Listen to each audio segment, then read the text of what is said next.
So maybe I wasn't exactly sure what a gulag was the summer after I turned 9, but I knew who I was and exactly how the world worked. I knew what summer was, being bored with friends, being bored at the pool, being bored as my Uncle Dennis wandered into the house without knocking, made himself a sandwich, told me the latest idea he'd had for a book he'd write, then wandered out again. Being bored at the public library, looking at the covers of thick books with bright red titles that read Gulag Archipelago. I didn't know many bad words. Gulag sounded pretty bad. Archipelago sounded like a dinosaur.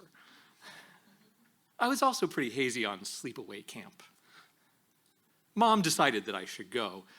It was a camp for special kids, kids with asthma, which I think she thought was like having polio. For me, it was mostly about trying to remember where I left the inhaler I never used.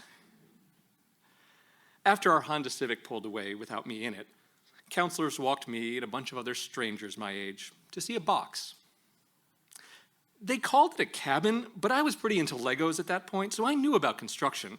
No interior walls, no insulation, one light bulb. This is what you made when someone else had already used all the Legos you needed. And I had to sleep in it. At camp, you couldn't do normal stuff, like wander away from everyone else, find an empty room, and curl up with a Sherlock Holmes collection, which I did routinely at my own birthday parties. It wasn't a do-your-own-thing kind of place. That was all I'd ever done. There was a big plywood board full of little hooks down at the lakefront where we swam. When you went into the water, you hung a name tag on the right side. When you ran out, shivering and muddy, you moved it back to the left. Except I forgot to.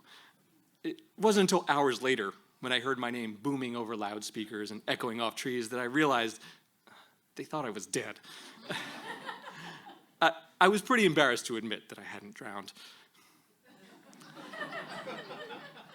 Fires were cool, no question. We did those by the lake at night. But no matter how long you looked into a fire, you still wouldn't see an episode of The Golden Girls. You could only see Golden Girls at 9 o'clock on Saturday on NBC. And right at that moment, it was Saturday. And Rose Nyland was telling a story about St. Olaf, and I wasn't watching. And if Dorothy zings Blanche, and I'm not around to hear it, do I even exist? Past the fire, across the vast, starless water to the far side of Lake George, I saw the tiny twinkling lights of normal human life. I'd always called places like that here, but now they were a very distant there. I had no idea where I was. It was very dark. I don't remember exactly how, after just 3 nights, I ended up in the camp director's office with someone dialing my home number. I think he's pretty homesick, the counselor said to my mom before handing the receiver to me.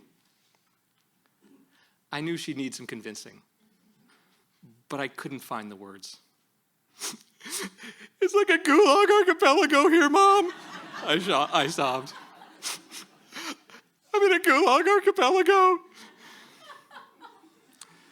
Years later, I learned that Stalin's victims were also not allowed to watch Golden Girls. So I wasn't entirely wrong. Mom laughed. She was going to make me stay. But Uncle Dennis happened to be there when the phone rang. Dennis always had a lot of big ideas that people didn't understand when he tried to explain them. Dennis got me.